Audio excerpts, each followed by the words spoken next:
আসসালামু আলাইকুম। আমি আবির, সৌদি আরব থেকে। আজকে আমি আপনাদের দেখাবো মুরগি দিয়ে মেহেন্দি কিভাবে রান্না করতে হয়।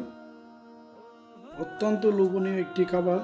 আপনারা চাইলে বাসায় বানিয়ে খেতে পারেন মুরগি দিয়ে। তাহলে চলুন ভিডিও শুরু করা যাক। প্রথমে আমরা আমাদের চুলার মধ্যে পর্যাপ্ত পরিমাণ লাকড়ি দিয়ে দিচ্ছি, যেগুলো দিয়ে মূলত মেহেন্দি রান্না হবে। এগুলা জ্বালানোর পরে যে কয়লা হবে, কয়লা দিয়ে আমরা মূলত মেহেন্দিটা রান্না করব। প্রথমে আমরা মুরগি নিয়ে নিচ্ছি 2 পিস। আমরা মূলত 2 পিস মুরগি দিয়ে আজকে মেহেন্দি রান্না করব। যেহেতু মেহেন্দিগুলো আমরা খাবো, আপনাদের দেখানোর জন্য আমরা মূলত মেহেন্দিটা রান্না করতেছি, যেন আপনারা বাসায় বানিয়ে খেতে পারেন। প্রথমে আমরা ফুড কালার আর লবণ দিয়ে মুরগিগুলো মেখে নিব। মেখে নেওয়ার পরে আমরা আধা ঘন্টা ম্যারিনেট করে রাখবো। ভালোভাবে লবণ আর ফুড কালার দিয়ে মুরগিগুলা একদম মেখে নিব, যেন কালারটা দেখতে একটু জুসি লাগে। দেখে নিয়ে মাশাআল্লাহ কত সুন্দর কালার চলে আসছে, কত সুন্দর কালার হয়েছে, দেখতে কত সুন্দর। আমরা মশলা নিয়ে নিচ্ছি মেহেন্দির জন্য। প্রথমে মিষ্টি জিরা, তারপরে কাঁচা হলুদ, তারপরে ধনিয়া, গোটা ধনিয়া, তারপরে তেজপাতা 2 পিস, এরপরে দারুচিনি কয়েক পিস, 4-5 পিস এলাচ, 8-10 পিস গোলমরিচ, 4-5 পিস লং। এরপর আমরা পরিমাণ মতো চাউল নিয়ে নিব, 1.5 কিলো পরিমাণ। আমাদের পরিমাণ মতো, আপনারাও আপনাদের পরিমাণ মতো নেবেন, যতটুকু প্রয়োজন। চাউলগুলো ধুয়ে নিতে হবে ভালো করে, যেন চাউলের মধ্যে কোনো রকম ময়লা না থাকে, সেদিকে আপনাদের লক্ষ্য রাখতে হবে। একদম ফ্রেশ করে ধুয়ে নিতে হবে। এরপর আমরা এখন চাউলটা চুলায় বসিয়ে দিব। চাউলের মধ্যে পানি দিবেন 2 ভাগ পরিমাণ আঙ্গুলের। এখন আমরা চুলার মধ্যে আগুন ধরিয়ে দিয়েছি।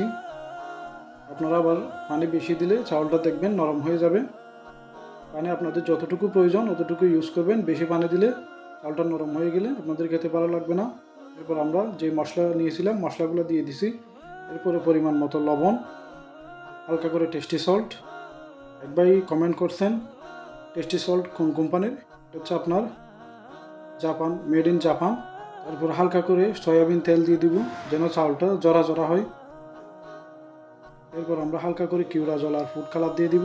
এখন আমরা চুলাটা রেডি করে নিব, যেন ডেক্সিটা ভালো করে বসতে পারে।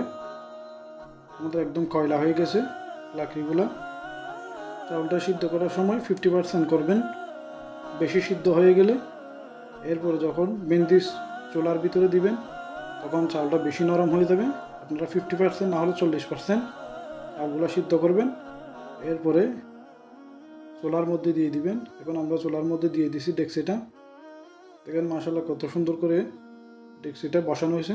এখন আমরা লোহার নেটটা দিয়ে দিব। লোহার নেটটা দেওয়ার পর আমরা আস্তে আস্তে মুরগিগুলা দিয়ে দিব। মুরগিগুলো মাঝখানে করে দিব, যেন মুরগিটা ভালো করে সিদ্ধ হয়।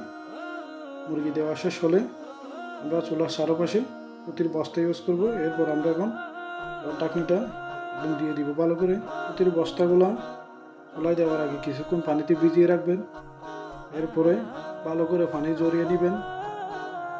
তারপরে চুলার চারপাশে দিবেন, যেন ভাপটা বাহির না হয়। বাহির হয়ে গেলে মেহেন্দিটা আপনাদের ভালো হবে না।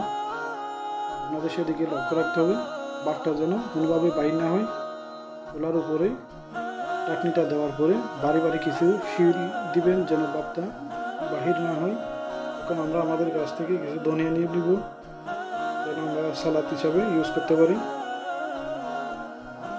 এরপরে হালকা করে কিছু আমরা কাঁচামরিচ নিয়ে নিব আমাদের গাছ থেকে। দেখেন মাশাআল্লাহ কত সুন্দর হয়েছে কাঁচামরিচ আর ধনিয়া পাতা। আপনারা মেহেন্দিটা চুলার মধ্যে ছাগল হলে 2 ঘন্টা রাখবেন, আর মুরগি হলে 1 ঘন্টা রাখবেন। এখন আমাদের 1 ঘন্টা হয়ে গেছে, আমরা মুরগিটা উঠে নিব আস্তে আস্তে। মেহেন্দিটা আমি শিলগুলা নিয়ে নিব, এরপরে ঢাকনিটা উঠাবো। দেখেন মাশাআল্লাহ কত সুন্দর হয়েছে, মাশাআল্লাহ তাবারাকাল্লাহ কত সুন্দর হয়েছে। দেখেন কালারটা, মাংসগুলো একদম সফট হয়ে গেছে। এই খাবারটা চাইলে আপনারা বাসায় ট্রাই করে দেখতে পারেন। খুবই একটি সুস্বাদু খাবার, লোভনীয়। আপনারা চাইলে বাসায় খেতে পারেন। আপনাদের সাপোর্টের প্রয়োজন, আপনারা আমাদের সাপোর্ট করুন। নিত্য নতুন ভিডিও পেতে আমাদের চ্যানেলটিকে লাইক, কমেন্ট অ্যান্ড শেয়ার করুন। ফলো দিতে ভুলবেন না। আর যারা ইউটিউবে দেখবেন অবশ্যই আমাদের চ্যানেলটাকে সাবস্ক্রাইব করবেন, কারণ আপনাদের সাপোর্টে আমাদেরকে নতুন নতুন ভিডিও বানাতে সাহায্য করে, উৎসাহিত করে। আপনারা আমাদের বেশি বেশি করে সাপোর্ট করুন। ইনশাআল্লাহ ভালো ভালো ভিডিও আপনাদের উপহার দিব। অনেক কষ্ট করে ভিডিওগুলো বানাই, আপনাদের সাপোর্টের প্রয়োজন। আপনারা আমাদেরকে সাপোর্ট করুন। এবং মাশাআল্লাহ চাউলগুলো একদম জড়জড়া হয়ে গেছে, খুবই লোভনীয় লাগতেছে দেখতে, কত সুন্দর হয়েছে, কালারফুল, একদম জড়জড়া হয়ে গেছে চাউলগুলো। আমরা পরিবেশনের জন্য চাউলগুলো বেড়ে নিব। কোনো বিষয়ে আপনারা যদি না বোঝেন, বুঝতে সমস্যা হয়, তাহলে আমাদেরকে অবশ্যই কমেন্ট করবেন। ইনশাআল্লাহ কমেন্টের রিপ্লাই দিব, আপনাদেরকে হেল্প করার চেষ্টা করব ইনশাআল্লাহ। আপনারা অবশ্যই কমেন্ট করবেন, আমাদেরকে ফলো করে আপনারা যদি খাবারটা বানান, অবশ্যই আপনারা ভালোভাবে উপভোগ করতে পারবেন। আপনারা আমাদের অবশ্যই ফলো করে আমাদের ভিডিওগুলো দেখে দেখে খাবারগুলো বানানো ট্রাই করে দেখবেন। ইনশাআল্লাহ আপনাদের অবশ্যই ভালো লাগবে, ভালোভাবে উপভোগ করতে পারবেন। দেখেন ফাইনাল লুক, মাশাআল্লাহ কত সুন্দর হয়েছে দেখতে, খেতেও অনেক সুস্বাদু, লোভনীয়। আপনারা চাইলে বাসায় বানিয়ে ট্রাই করে দেখতে পারেন। ইনশাআল্লাহ আপনাদের অবশ্যই ভালো লাগবে। এতক্ষণ আমাদের সাথে যারা ছিলেন তাদের সবাইকে ধন্যবাদ। আসসালামু আলাইকুম ওয়া রাহমাতুল্লাহি ওয়া বারাকাতুহু।